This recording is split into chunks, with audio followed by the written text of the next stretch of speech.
नमस्कार, अब दुनिया की फटाफट बुलेटिन में आप सभी का स्वागत है और नजर डालेंगे आज की खास खबर पर। भाजपा ने दिल्ली विधानसभा चुनाव के लिए पार्टी के 29 उम्मीदवारों की पहली सूची जारी की। वरिष्ठ भाजपा नेता प्रवेश वर्मा दिल्ली के पूर्व मुख्यमंत्री अरविंद केजरीवाल को चुनौती देंगे। आतिशी के सामने चुनाव लड़ेंगे रमेश बिधूड़ी। दिल्ली विधानसभा चुनाव में नई दिल्ली सीट पर रोचक हुआ मुकाबला। पूर्व मुख्यमंत्री केजरीवाल के सामने दो पूर्व मुख्यमंत्रियों के बेटे प्रवेश वर्मा और संदीप दीक्षित से केजरीवाल को मिल सकती है कड़ी टक्कर।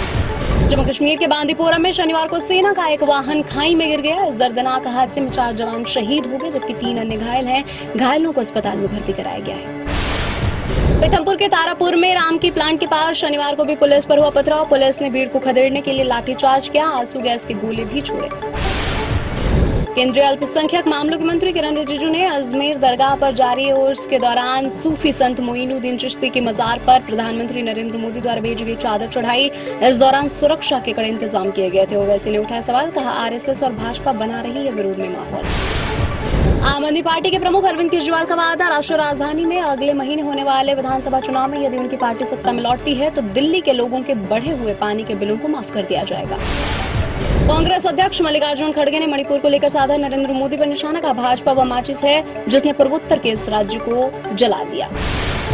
बाबुल सुप्रियो और भाजपा सांसद अभिजीत गंगोपाध्याय के बीच हुगली नदी पर बने विद्यासागर पुल पर कार का हॉर्न बजाने को लेकर कहासुनी हुई। एक दूसरे पर लगाया अभद्र भाषा का इस्तेमाल कर।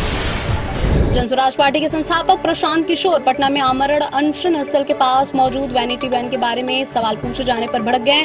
पत्रकार से पूछा कि आप प्रधानमंत्री नरेंद्र मोदी या बिहार के मुख्यमंत्री नीतीश कुमार से उनके द्वारा प्राप्त सुविधाओं के बारे में सवाल पूछने की हिम्मत करेंगी। पटना के गांधी मैदान में बीपीएससी अभ्यर्थियों के आंदोलन में आमरण अनशन पर बैठे प्रशांत किशोर पर सख्त सरकार, गांधी मैदान खाली करने का अल्टीमेटम, इलाके में बढ़ाएगी सुरक्षा व्यवस्था।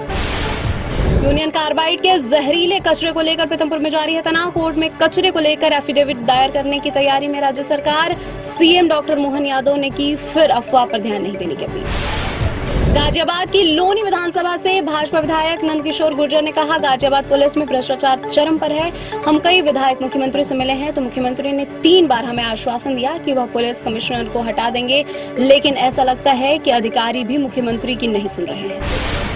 हरियाणा के फतेहाबाद में शनिवार को आयोजित किसान महापंचायत में किसान नेता राकेश टिकैत ने कहा, धरने से केंद्र को फायदा, सड़कें बंद होने से सिख समुदाय परेशान है। केंद्र सरकार नहीं चाहती कि खनौरी बॉर्डर का धरना अभी खत्म हो। दिल्ली पुलिस ने राष्ट्रीय राजधानी में अवैध रूप से रह रहे 5 बांग्लादेशी नागरिकों को वापस उनके देश भेजा।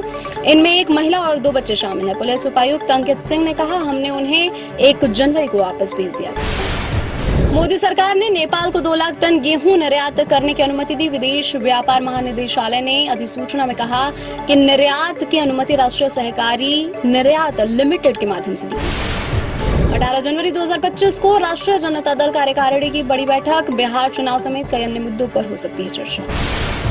गुजरात के सूरत में अंतर्राष्ट्रीय हवाई अड्डे पर सीआईएसएफ के एक जवान ने अपने सरकारी हथियार से खुद को गोली मारकर आत्महत्या कर ली। पुलिस ने बताया, जांच के बाद होगा आत्महत्या के कारणों का खुलासा। पंजाब के बरनाला में शनिवार को एक बस दुर्घटना में किसान संगठनों की 3 महिला कार्यकर्ताओं की मौत, 30 अन्य घायल। बस भारतीय किसान यूनियन की थी। 52 से अधिक सदस्यों को लेकर बठिंडा जिले के एक गाँव से हरियाणा के टोहाना में किसान महापंचायत के लिए जा रही थी।